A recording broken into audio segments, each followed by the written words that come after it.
पाकिस्तान जम्मू कश्मीर में LOC पर ceasefire मुआहदे की मुसलसल खिलाफ वर्जी कर रहा है, तहम फौज पाकिस्तान की इस इश्तियाल अंगेजी का करारा जवाब दे रही है। PRO महकमे दिफा जम्मू लेफ्टिनेंट कर्नल देवेंद्र आनंद ने कहा कि दफा 370 की मनसूखे के बाद पाकिस्तान ने 1000 मरतबा सीज़फायर मुआहदे की खिलाफ वर्जी की है। जैसा कि अगर 2019 की फिगर्स लें तो पाकिस्तान नियरली 2300 बार सीज़ फायर वायलेशन का उल्लंघन कर चुका है और एक्चुअली उनके हाथ में वहीं तक सीमित है जो जितना वो कार्रवाई कर सकते हैं, उसके आगे नहीं बढ़ सकते हैं। और इन्फिल्ट्रेशन के अटैम्प्ट्स भी काफ़ी उन्होंने किए हैं, बट कभी किसी चीज़ में सक्सेस नहीं मिला है।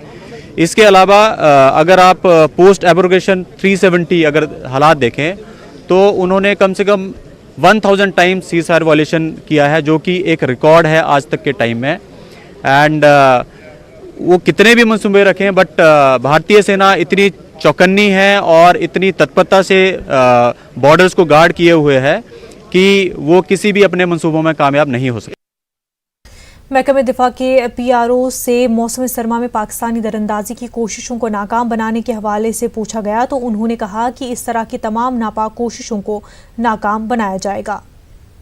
फोर्सेस की प्रेपरेशंस हैं वो बड़े एडवांस में शुरू हो जाती हैं और ये हम सीज़न शुरू होने से 5-6 महीने पहले वी आर रेडी। तो हमने हर पोस्ट पे हमारी भरपूर तैयारी है, चाहे वो स्टॉकिंग के हिसाब से हो, चाहे वो आर्म्स एम्युनिशन के हिसाब से हो, चाहे वो पर्सनल की सेफ्टी और सिक्योरिटी के हिसाब से हो। तो हम हर जगह तत्पर हैं और प्रेपरेशंस पूरी है और कोई भी अटेम्प्ट को सक्सेस नहीं होने दिया जाएगा, इसके लिए सक्षम। मरकजी वजारत दाखिला की तरफ से जम्मू कश्मीर में दफ़ा 371 लागू करने से इनकार किए जाने के बाद जम्मू कश्मीर में सियासी बयानबाजी शुरू हो गई है। जम्मू कश्मीर BJP के लीडरान 371 लागू करने की बातें कर रहे थे। वजारत दाखिला के बयान के बाद अब अपोजिशन जमातें BJP लीडरों से सवाल पूछ रही हैं। पेश एक खास रिपोर्ट।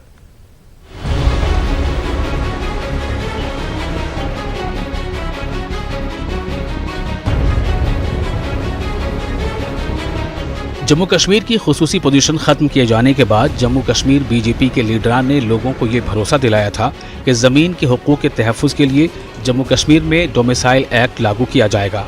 अब मरकजी वज़ारत दाखिला ने ऐसी किसी भी तजवीज़ से इनकार किया है। ऐसे में अपोजिशन जमातें BJP लीडरों के वादे पर सवालात खड़े कर रही हैं। उनका कहना है कि BJP के लीडरों ने दफ़ा 371 लागू करने के सिलसिले में लोगों को गुमराह करने का काम किया है।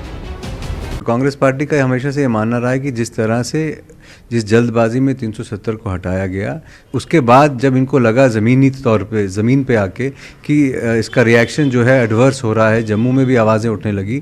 जम्मू पे के लोग जब अब रियलाइज़ कर रहे हैं कि किस तरह से उनकी नौकरियों पे प्रहार होगा, ज़मीन पे प्रहार होगा और जो डोगरा कल्चर और आइडेंटिटी है वो खतरे में है, और उसको अपनी पॉलिटिकल ग्राउंड बचाने के लिए इनके लोकल लीडर स्टेटमेंट देते रहे। और हमारा हमेशा ये मानना था कि ये लोगों की आंखों में धूल झोंक रहे हैं, और आज के ये SMHA के स्टेटमेंट से और ज़्यादा क्लियर हो गया है कि इनकी जो मानसिकता है, इनकी जो सोच है वो जम्मू के लोगों के प्रति बिल्कुल नहीं है। डोमिसाइल यहाँ जो है वो बहाल किया जाएगा और आर्टिकल 371 के प्रावधान जम्मू कश्मीर में एक्सटेंड किए जाएंगे।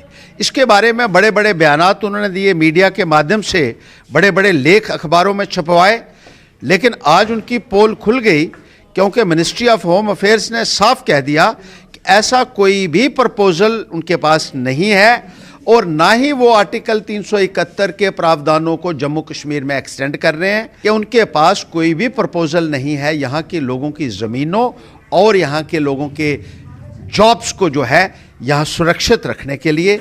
ये एक धोखा है, ये एक विश्वासघात किया है भारतीय जनता पार्टी ने एक बार फिर से यहाँ के अवाम के साथ। लगातार इसी किस्म के बयानात देते रहे हैं और बाद में उनको जुमला करार दिया जाता है।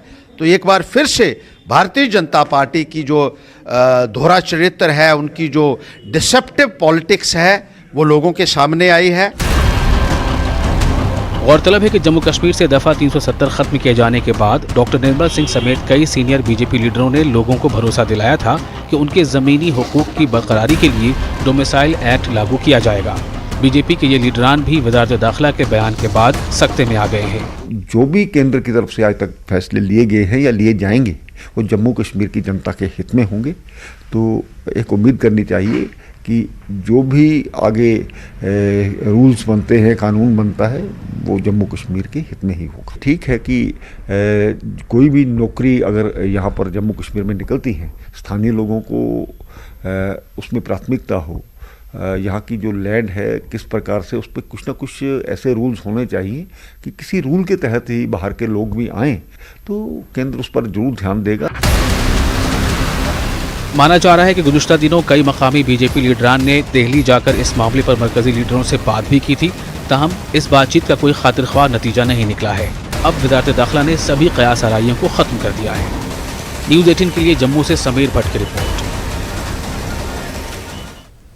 जम्मू में आज कई नौजवानों ने एहतजाज किया। दिल्ली के जामिया मिलिया इस्लामिया में पुलिस कार्रवाई के खिलाफ यह एहतजाज किया गया। National institute union of India के बैनर तले एहतजाज कर रहे इन तलबा ने पुलिस की कार्रवाई की मजम्मत की। उन्होंने कहा कि ये सब मरकजी सरकार के इशारे पर हो रहा है। एहतजाजियों ने वज़ीर दाखिला से इस्तीफे की मांग की है। वाज़ रहे कि शहरी तरमीमी एक्ट के खिलाफ एहतजाज के चलते जामिया मिलिया में कल से हालात पुरतनाव हैं।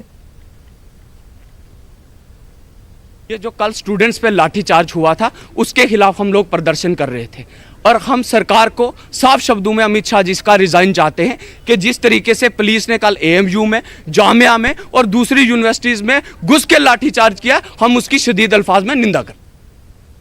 वादी में ब्रॉडबैंड और मोबाइल इंटरनेट खिदमात बंद रहने से लोगों को मुश्किलात का सामना है। इंटरनेट पर पाबंदी से नेशनल स्कॉलरशिप स्कीम के लिए मुस्तहिक तलबा का डेटा अपलोड करने में असातिज़ा को काफ़ी दुश्वारियों का सामना करना पड़ रहा है। पेश है मुदस्सिर कादरी की एक खास रिपोर्ट।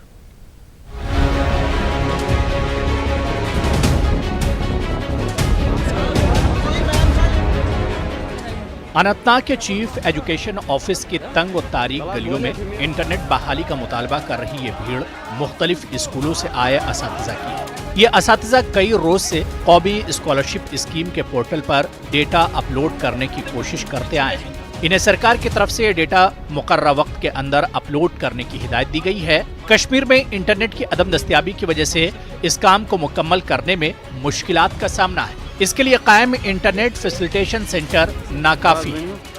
हमें क्या चाहिए, एक यूज़र आईडी चाहिए जो हमारे पास डाइस कोड है और हमारे पास पासवर्ड होना चाहिए। पासवर्ड देने के लिए हमें क्या करना पड़ेगा, हमें दूसरा जो आउटसाइड कश्मीर कोई बंदा होगा उसका नंबर देना होगा और उस पर वो पासवर्ड आएगा। वो पासवर्ड, उस पासवर्ड पे हमें फिर लॉगिन यहाँ पे करना है। उस लॉगिन के बाद हमें फिलअप इन्फॉर्मेशन करनी है। इन्फॉर्मेशन के बाद हमें क्या करना है, उसको फिर और एक OTP आएगा। मेरा कोई ना कोई फ्रेंड है ना कोई भाई है जो बाहर आउटसाइड कश्मीर पढ़ता है, जिसके जबकि मेरे पास कोई मोबाइल नंबर नहीं है, तो मैं फिर क्या करूंगा। इसका मतलब है कि मेरा जो स्कूल है वो लिंक इसके साथ नहीं होगा। तो ये मैं ही नहीं, at least about 50% of teachers. Management ने कोई पर्टिकुलर कोई स्ट्रेटजी नहीं बनाई है। उनको एक ही दिन बुलाया गया है, उस पर कह रहे हैं कि हमें ये पूरा डेडलाइन दी हुई है कि 15 तारीख को ये बाई 15 ये सारा कुछ हो जाना चाहिए। प्रैक्टिकली इम्पॉसिबल है। इसके लिए हम गुजारिश करते हैं इंतज़ामिया से कि कम से कम हर एक जोनल लेवल पे अगर नहीं कर सकते, लेकिन अपना जो ब्लॉक लेवल है, ब्लॉक लेवल पे आप इंटरनेट की सहूलियत फराहम करें वहाँ पे। अब यही गुजारिश है कि इसका थोड़ा स्ट्रीमलाइन करें, इसकी डेडलाइन को आप थोड़ा आगे लेके जाएं। वादी में मोबाइल SMS पर पाबंदी का खमियाजा भी अब महकमे तालीम को भुगतना पड़ रहा है। असातिज़ा का कहना है कि इंटरनेट पर स्कूल ID कायम करने के लिए इन्हें OTP दरकार है, लेकिन SMS न मिलने से ऐसा करना नामुमकिन है। कि बच्चों का हम एक्शन नहीं कर पाएंगे, इसका बच्चों को कोई भी बेनिफिट नहीं मिलेगा, क्योंकि जब तक हम हर बच्चे को SMS आता है पेरेंट के नंबर पे, तो यहाँ पे SMS सर्विस बंद है। हमें ये कह रहे हैं कि बाहर का नंबर दो। हमारा कोई रिलेटिव यहाँ बाहर है ही नहीं। एक नंबर पे 2 बच्चों का होता है, जहाँ मेरे 250 बच्चे हैं, मैं कैसे करूँगा। जब ब्रॉडबैंड सर्विस यहाँ पे बहाल की जाएगी तो जोनल लेवल पर जो भी टीचर्स है, जो भी जिनके क्लर्क साहिबान है, तो वो वहाँ पे उनको इंटरनेट एक्सेस दिया जाएगा और हमारी प्रॉब्लम जल्द से जल्द सॉल्व हो जाएगी। और दूसरी बात, यहाँ पे SMS सर्विस जो है ये भी बैन, बहुत दिनों से, बहुत महीनों से यहाँ पे SMS सर्विस बैन है। तो इस SMS सर्विस को भी बहाल करना चाहिए। आदादुश्शुमार के मुताबिक जम्मू कश्मीर में नेशनल स्कॉलरशिप स्कीम के तहत लगभग 35,000 स्कूलों का NSS पोर्टल पर इंदराज करना लाजमी है। इसके बाद स्कॉलरशिप के लिए मुस्तहिक तलबा ऑनलाइन अर्जियां दाखिल कर सकते हैं। सवाल ये कि इंटरनेट की अदम दस्तयाबी के चलते किस तरह ये मुमकिन बनाया जा सकता है। जो हमारा प्री मैट्रिक स्कॉलरशिप 8 क्लास से 1,000 मिलता था बच्चे को, हर साल मैं 2016 से अपने स्कूल का कर रहा हूँ, वो मिल रहा था उनको, लेकिन इस साल नेट जब से बंद हुआ है तब से हम नहीं कर पा रहे हैं, क्योंकि अब हम वेरीफाई जो पुराने लड़के हमने रजिस्ट्रेशन की हैं ऑलरेडी, हम उनको भी वेरीफाई नहीं कर पा। दिन ब दिन गवर्नमेंट स्कूलों में रोल भी कम होता जाएगा, इसमें तालीम पे भी असर पड़ जाएगा। ये दावे तो बहुत कर रहे थे सरकार के हम ऐसा फ़ायदा दे रहे हैं बच्चों को, मगर ग्रास रूट लेवल पे कुछ भी नहीं हो रहा। नेशनल स्कॉलरशिप जैसी स्कीमों के तहत लगभग 15 लाख से ज़ायद तलबा इस्तेफादा करते हैं। इस बार इंटरनेट पर पाबंदी की वजह से कई मुस्तहक तलबा का स्कॉलरशिप से महरूम रहने का खदशा जाहिर किया जा रहा है। ज़रूरत इस बात की है कि इंतज़ामिया इसका नोटिस ले। न्यूज़ 18 के लिए मुदस्सिर कादरी की रिपोर्ट। उड़ी टाउन के लोगों को इंटरनेट के न रहने से दुश्वारियों का सामना करना पड़ रहा है। तलबा और उनके सरपरस्तों ने उड़ी टाउन में इंटरनेट फराहम करने की इंतजामिया से अपील की है। उनका कहना है कि डीसी दफ्तर बारामूला में दस्तयाब इंटरनेट की सहूलत से इस्तेफादा करने में उन्हें मुश्किल पेश आ रहे हैं। तलबा के मुताबिक वो काफ़ी तवील सफ़र करके डीसी दफ्तर पहुँचते हैं, लेकिन दफ्तर में काफ़ी हजूम रहने से वो अपना काम मुकम्मल नहीं कर पाते हैं। तलबा और ताजरीन ने उड़ी में भी इंटरनेट की सहूलत मुहैया करने की अपील की है। इतनी शेलिंग के बावजूद ये बच्चे अपनी जान हथेली पे रख के यहाँ पहुँचते हैं, यहाँ उनका काम नहीं होता है, फिर वापस चल जाते हैं, दूसरे दिन फिर वापस आना पड़ता है, किसी के पास किराया नहीं होता है। गरीब फैमिलीज़ हैं, बैकवर्ड एरियाज़ के लोग हैं, फार ऑफ एरिया ऑफ तहसील उड़ी में रहने वाले हैं, और शेलिंग की वजह से सहमे होते हैं, जान हथेली पे रख के 5-5, 10-10 किलोमीटर पैदल भी आना पड़ता है रोड तक। तो हमारी गुजारिश है गवर्नमेंट से कि वो ये इंटरनेट फैसिलिटी जो है वो उड़ी में रखे। तो गवर्नमेंट से हमारी यही अपील है कि ये नीट का जो फार्म बारामूला में भर रहे हैं, उड़ी के बच्चों को ये उड़ी में होना चाहिए, तो बहुत ही अच्छा रहेगा। मैं उड़ी से आया हूँ, चाकरा गांव से, लालपुर सेक्टर से। यहाँ पे हमें अपनी स्कॉलरशिप का फॉर्म भरना था यहाँ पे हमें, तो बहुत सारी दिक्कत आ रही है हमें यहाँ पे फॉर्म भरने में, बहुत ही यहाँ पे भीड़ होती है। तो हमारी डी साहब से यही रिक्वेस्ट है कि जो फैसिलिटी जो यहाँ पे दे रहे हैं, अगर वो यही फैसिलिटी अगर वहाँ उड़ी में देंगे तो हमारे लिए बहुत ही बेहतर